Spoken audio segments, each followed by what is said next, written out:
नमस्कार। सनातन धर्म की जय हो, भारत माता की जय हो। साथियों, देश का आम चुनाव अब अपने अंतिम चरणों में है। इसी क्रम में लोग अब अनुमान लगाने लगे हैं।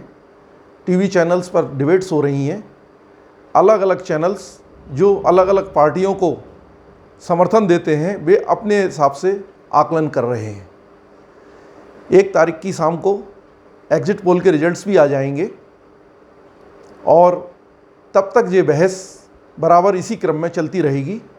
4 तारीख को अंतिम फैसला जो जनता देती है वो आना ही है। फिर भी इस पूरे आम चुनाव में जो 4 तारीख को परिणाम आएगा, मेरे विचार से मोदी जी के पिछले 10 साल का जो कार्यकाल है, उसके जो काम हैं और उन कामों के जो नतीजे हैं, उनसे मिलता जुलता इस 2024 के चुनाव का नतीजा भी होगा। साथियों, मोदी जी 7 अक्टूबर 2001 में गुजरात के पहली बार मुख्यमंत्री बने थे। उससे पहले वे आरएसएस में बहुत समय तक काम किया उन्होंने।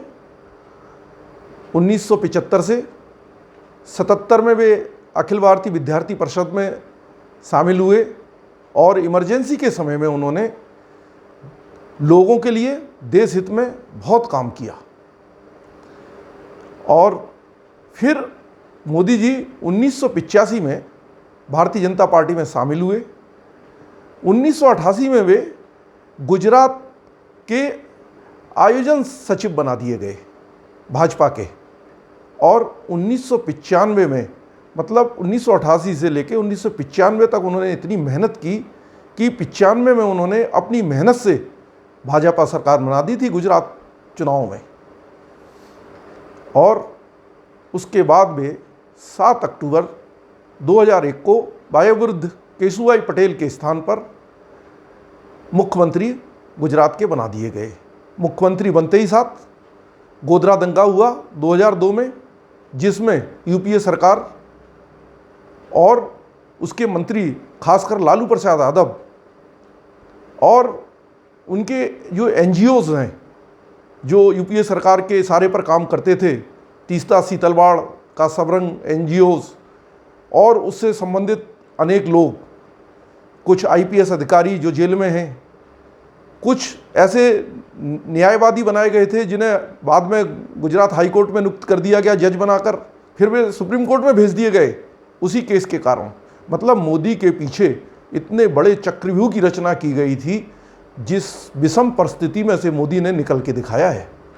अब तो उसके सुप्रीम कोर्ट के निर्णय भी आ गए हैं इस मामले में, हम सब जानते भी हैं।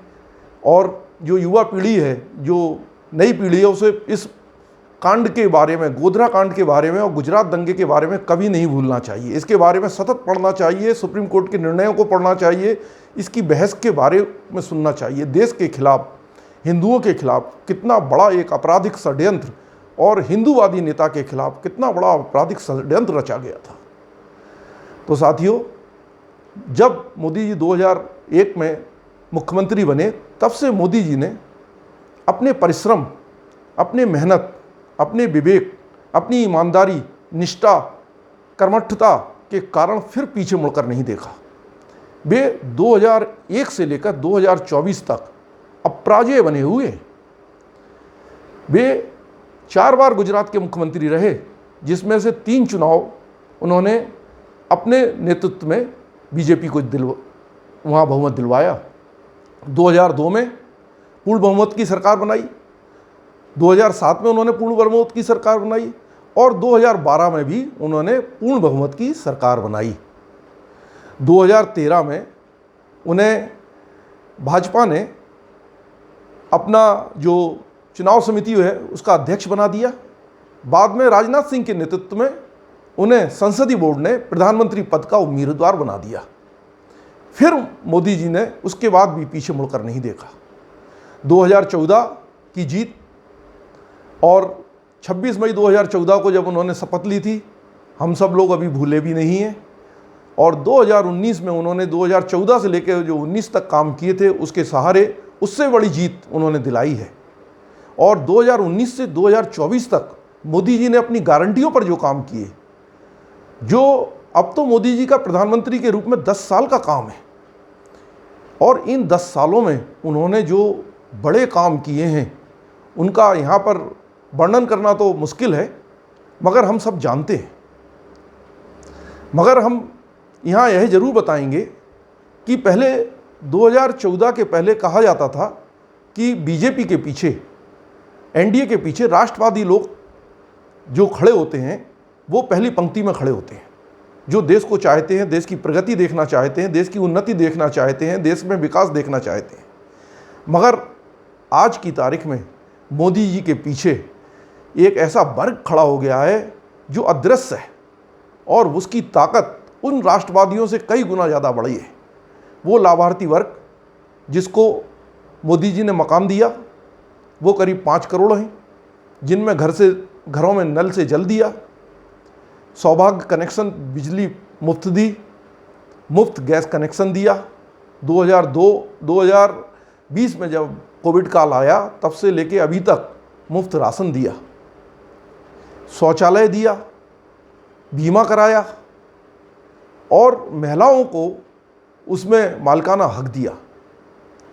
यह सबसे बड़ी ताकत जो अदृश्य दिखाई देती है वह कई कई करोड़ है, और यह ताकत इतने सुरक्षा कवच के रूप में खड़ी हो गई है, जिससे ये राष्ट्रवादी जो ताकत हैं, जो मोदी जी के साथ हमेशा विकास का समर्थन करते, देश की सीमाओं और सेनाओं को मजबूत करने का समर्थन करती है, देश से भ्रष्टाचार खत्म करने का समर्थन करती है, और देश में अमन चैन शांति चाहती है। तो जो गरीब वर्ग को पूरा जब पैसा मिला उनके खाते में, तब उनके अंदर एक चेतना जागृत हुई राजनीति के प्रति, और वही कारण है कि मोदी जी 2014 से लेकर अभी तक अपराजेय बने हुए हैं। विश्व में बहुत कम ऐसे नेता हैं जिनके बारे में कहा जाता है वो पत्थरों में भी प्राण प्रतिष्ठा कर देते हैं, जबकि हमारे देश के नेता तो प्राणों को पत्थर बना दिया करते थे। मोदी जी के काम के बारे में और अधिक क्या कहा जाए, वे आराम को हराम समझते हैं, रेस्ट इज़ रस्ट। इतनी तेज़ धूप में इतनी मेहनत, एक दिन में 4-4 मीटिंग, रोड शो, फिर पार्टी का काम और दैनिक ऑफिस के काम, 73 साल की उम्र में बिरले ही लोग कर सकते हैं जिसे ईश्वरीय शक्ति, दैवीय शक्ति का आशीर्वाद प्राप्त हो।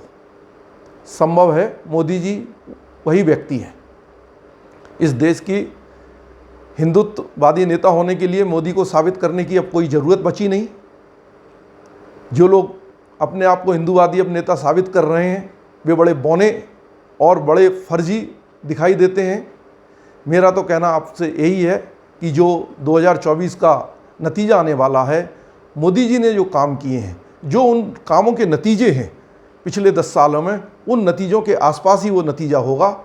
सीटों का आकलन आप करिए, आप हमारे इसमें लाइक करिए, शेयर करिए और लिखिए कि क्या संभावनाएं हैं, क्योंकि 2001 से 2024 तक मोदी जी अपराजेय नेता हैं।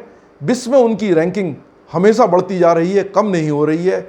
और भारत में ये जो टूलकिटधारी हैं वे मोदी की छवि को लगातार 10 सालों से विदेशी टूलकिटें आयात करके गिराने की कोशिश कर रहे हैं, मगर वे सफल नहीं हुए हैं। तो हमारा तो यही कहना है, जन जन के सपने को अगर करना है साकार तो जनता को फिर से बनाए रखना है मोदी सरकार।